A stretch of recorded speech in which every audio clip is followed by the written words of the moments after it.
আসসালামু আলাইকুম ওরহমতুল্লাহি ওবরাকাতুহু। ঈসা ইবনে মরিয়ম রাদিয়াল্লাহু সম্পর্কে আমরা জানো, ইসলাম ধর্মের মহান মর্যাদা সম্পূর্ণ নবীদের একজন। কোরআনে তার জন্ম, দাওয়াত, অলৌকিক নির্দেশ, তাকে হত্যা না করে আকাশে উঠিয়ে নেওয়া এবং কিয়ামতের আগে পুনরায় আগমনের কথা এসেছে। নিচে কোরআন ও সহিহ হাদিসের আলোকে বিস্তারিত আলোচনা আমরা করব। কোরআন ঈসা আলাইহিস সালামের নাম কতবার এসেছে? কোরআন ঈসা আলাইহিস সালামের নাম 25 বার উল্লেখ রয়েছে। এছাড়া তাকে বিভিন্ন উপাধি ডাকা হয়েছে, যেমন এবনে মারিয়াম, মারিয়ামের পুত্র, আল মাসিহ, রাসূলুল্লাহ, কালিমুল্লাতুল্লাহ, আল্লাহর পক্ষ থেকে প্রেরিত বাণী, রুহুল মিনহু, তার পক্ষ থেকে একটি রূপ, প্রমাণ। কোরআন সূরা নিসা। তার বাবা মা কে ছিলেন আমরা সে সম্পর্কে জানবো। মা মারিয়াম আলাইহিস সালাম ছিলেন অনন্ত পবিত্র ও সম্মানিত নারী। আল্লাহ বললেন, হে মারিয়াম, নিশ্চয়ই আল্লাহ তোমাকে মনোনীত করেছেন, পবিত্র করেছেন এবং সমগ্র বিশ্বের নারীদের উপর শ্রেষ্ঠত্ব দান করেছেন। সূরা নিসা আয়াত নাম্বার 42। তাহলে আমরা এখান থেকে কি বুঝলাম? হে মারিয়াম, নিশ্চয়ই আল্লাহ তোমাকে মনোনীত করেছেন, পবিত্র করেছেন এবং সমগ্র বিশ্বে নারীদের উপর শ্রেষ্ঠত্ব দান করেছেন। বাবা ঈসা আলাইহিস সালামের কোনো মানব পিতা ছিলেন না।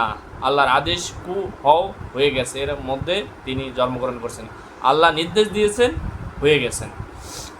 মারিয়াম আলাইহিস সালাম বললেন, আমাকে কোনো মানুষ স্পর্শ করেনি, তাহলে আমার সন্তান হবে কিভাবে? আল্লাহ বললেন, এভাবে আল্লাহ যা ইচ্ছা সৃষ্টি করেন।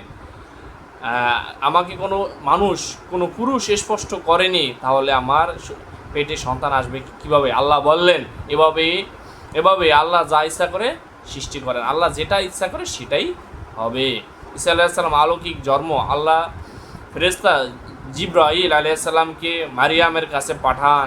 এরপর মারিয়াম অলৌকিকভাবে গর্ভধারণ করেন। জন্মের সময় কি ঘটেছিল? মারিয়াম একটি খেজুর গাছের নিচে প্রসব করেন। আল্লাহ বলেন, খেজুর গাছ ঝুলাতে নিচে পানির ঝর্ণা প্রবাহিত করেন। শিশু অবস্থার কথা বলা।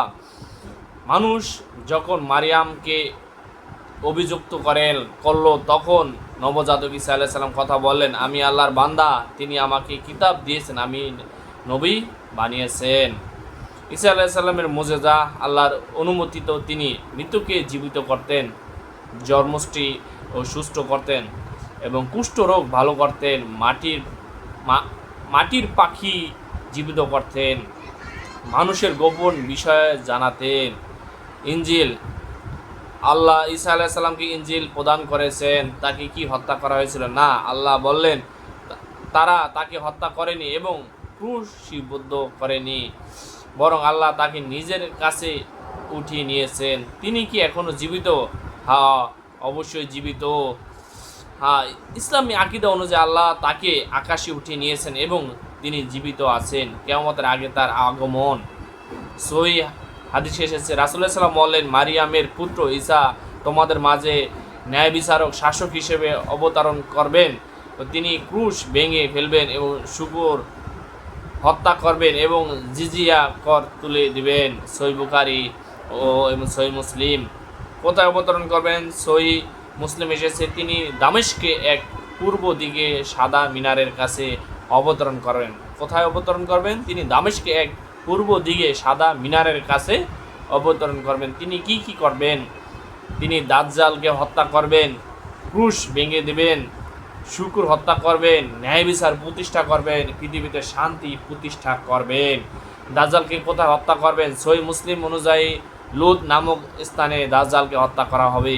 ইয়াজুজ মাজুজ, ঈসা আলাইহিস সালামের যুগে ইয়াজুজ মাজুজের বের হবে এবং কোরআনে আছে, সহিহ মুসলিমে বিষয়ে বিস্তারিত রয়েছে। পৃথিবীতে কত বছর থাকবেন? হাদিসের উল্লেখ আছে যে তিনি প্রায় 40 বছর পৃথিবী অবস্থান করবেন। এই বিষয়ে বর্ণনা সনদ নিয়ে আলেমদের মধ্যে মতভেদ থাকতেই পারে বা মতভেদ আছে। তার মৃত্যু, তিনি স্বাভাবিকভাবে মৃত্যুবরণ করবেন। এরপর মুসলমানরা তারা জানাজা পড়াবেন। কোরআনে তারা মর্যাদা। আল্লাহ বললেন, নিশ্চয়ই আল্লাহর নিকট ঈসার দৃষ্টান্ত আদমের মতো। যেমন আদম আলাইহিস সালাম পিতা মাতা ছাড়া সৃষ্টি হয়েছেন, তেমনি ঈসা আলাইহিস সালাম পিতা ছাড়া সৃষ্টি হয়েছেন। এতে তার আল্লাহ হওয়া আল্লাহ হওয়ার কোনো উপায় নেই, বরং তিনি আল্লাহর সৃষ্টি শক্তির নির্দেশন।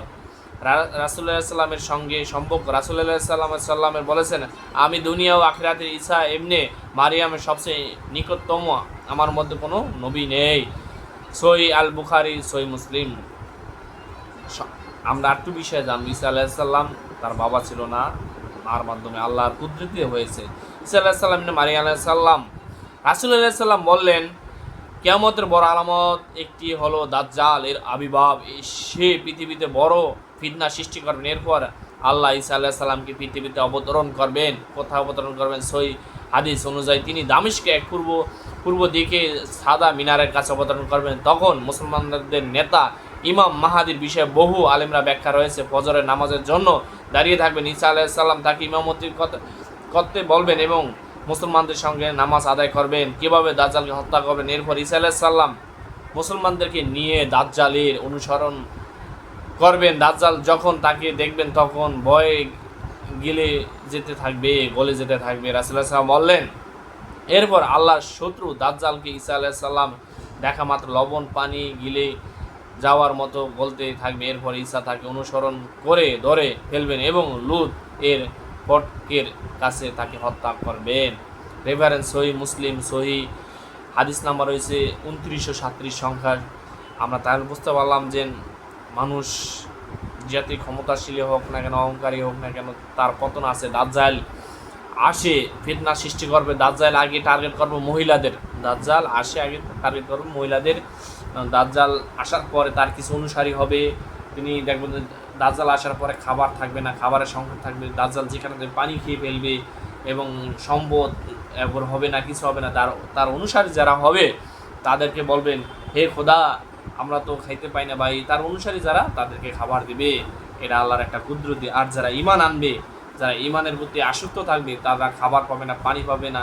এটা ঈমানদারের পরীক্ষা। তখন দাজ্জাল বলবো, আমাকে খোদা বানো। তারা বলবে না না না। তখন ঈমানদাররা বলবে, তুমি দাজ্জাল। তখন তাদেরকে হত্যা করা হবে, মুমিনদেরকে। তাহলে বুঝতে হবে ঈমান শেষ জমানায় টিকে রাখা বড়ই মুশকিল হবে, কঠিন হবে। তাই আমরা বলবো, আল্লাহ রাসূল বলছেন, তোমরা দেখো দাজ্জালের আগমন দেখতে পাবে, তার আগে তো বোঝা যাবে। তার 1 বছর থেকে 2 বছর আগে তোমরা বেশি ফসল হবে, তোমরা সেগুলা সংরক্ষণ করে রাখবে, যেন তোমরা 1 বছর থেকে 2 বছর খাবার, 3 বছর খাবার সরঞ্জাম রেখে দিবে, যেন তোমরা খেতে পারো।